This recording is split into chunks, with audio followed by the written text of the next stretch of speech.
Peggy 18. Hi everybody, this is Noah Hughes, Creative Director on Tomb Raider, and we're here at Crystal Dynamics. We're going to take a look at a segment of the game that's going to showcase some of our combat and high action sequences. So we can see Lara walking down these steps. She can overhear conversations from the enemies. You can see as she becomes aware of the enemy presence, she'll take cover behind anything that looks like cover. So that's something that's automatic, and we really promote the ability to freely move within cover and move throughout cover. So Lara's assessing the situation. She can overhear bits of story and understand more about what's going on the island.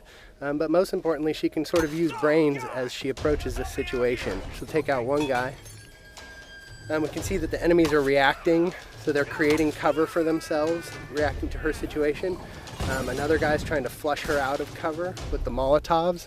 This is just an example where we really try to make the AI adapt to the situation, but also promote movement from the player so that they're not just stuck behind cover and playing sort of pop and shoot cover games. We really promote that movement. So we can see Lara approaching here. She's got her a new gear element, the rope arrow. She's able to create her own zip line. And with the shotgun and the zip line, she's now back to an area she had been before, but able to access spaces that she had never been able to get to. Are you there? I'm here, Sam. Are you okay?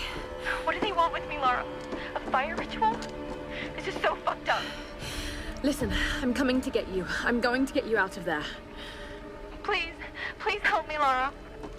I promise. I promise, Sam. Hey, she just... Oh no! Sam? No! Sam! Help me, Stay please! away from her, you bastard! Stay away!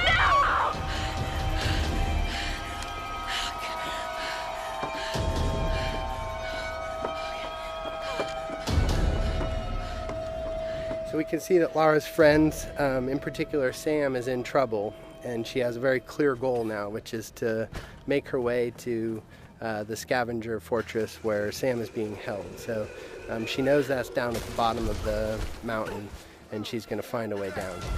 I don't know. Another part of the plane? Keep working. I'll go check it out.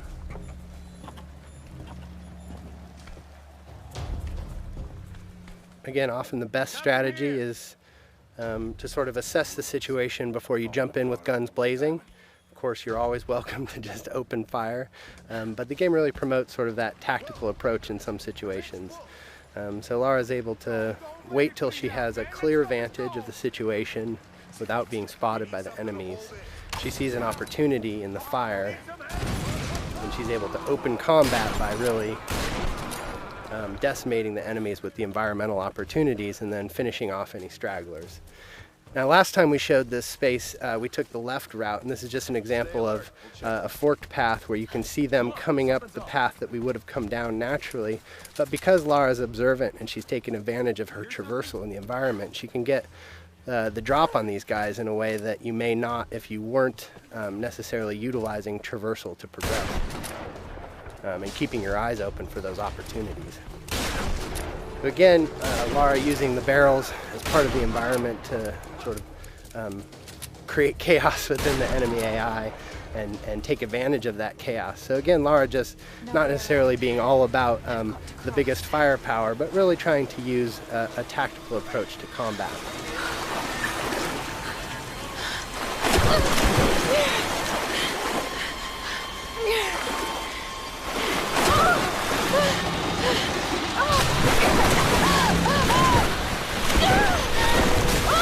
As is often the case, Lara's intended path down the mountain isn't necessarily where she ends up. So we could see an example of sort of a brutal death as Lara misnavigates the situation in the flood here.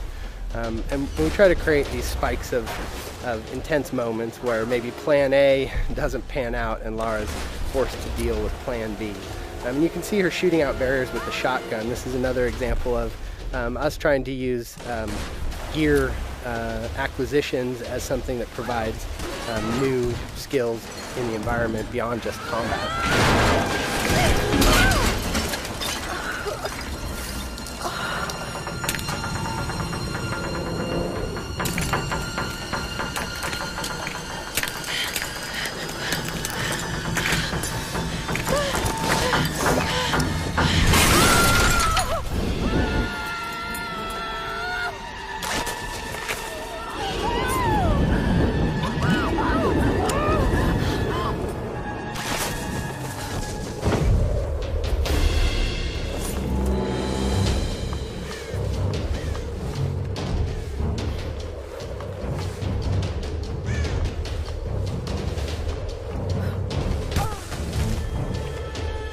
see that Lara's been able to adapt to this turn of events and managed to find her way down the mountain, but is a little bit worse for wear, having gone through a pretty traumatic descent.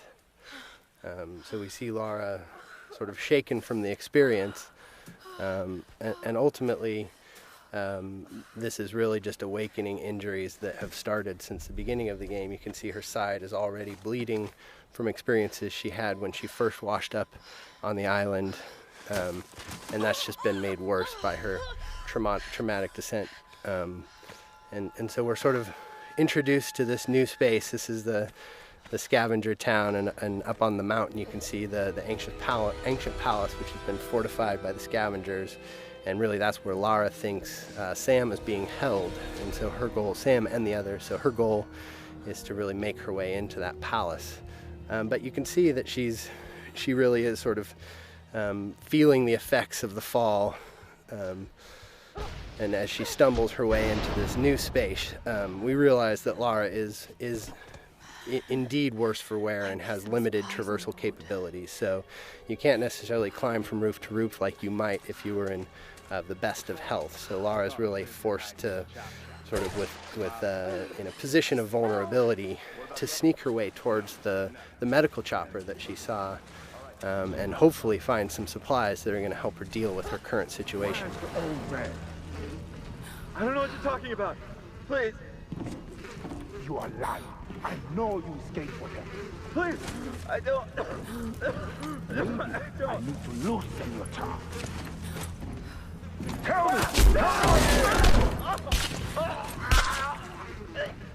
So we can take a moment to overhear some of the story. That's always optional, but we try to infuse a lot of the environments with some of the backstory, and that's actually foreshadowing something that will come up a little bit later in the story.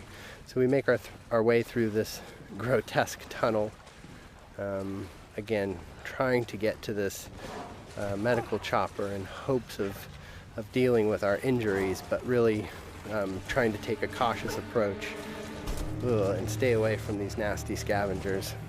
We're starting to sort of get into the heart of it. This is Lara's journey into the belly of the beast, so to speak, and we really see her sort of having to engage in direct conflict in ways that she hasn't up until this point in the game. So we can assess the situation. The guy on the top was a threat.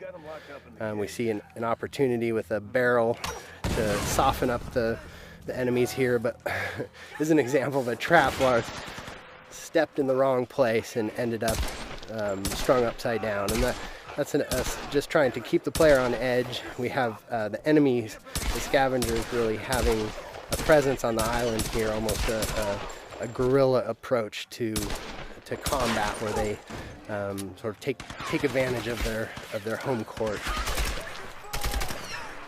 So we see combat progress from sort of that opportunity to initiate with tactical opportunities, taking out patrolling guards and exploding barrels, but then ultimately sort of being forced to confront them directly in order to get to her goals. And that's something that Lara is constantly dealing with, is this need to do whatever it takes to survive. And if these guys are presenting a threat to her, she's seen what they're capable of, and they're standing between her and sort of her ability to deal with her wounds.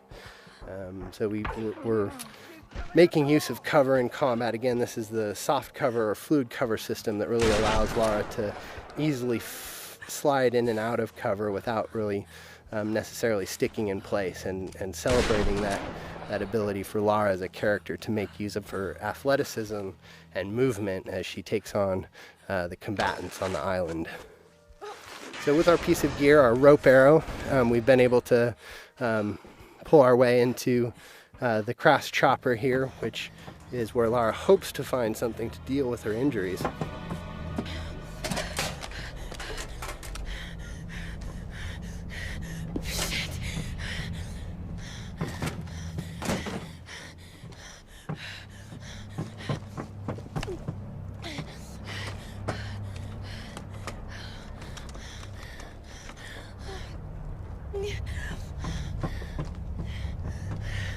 Sorry. All right, thanks everybody for joining us today. Stay tuned. We'll have some more things to show you down the road, but I hope you enjoyed our traversal down the mountain into Scavenger Hub today, and some more glimpses into our combat systems.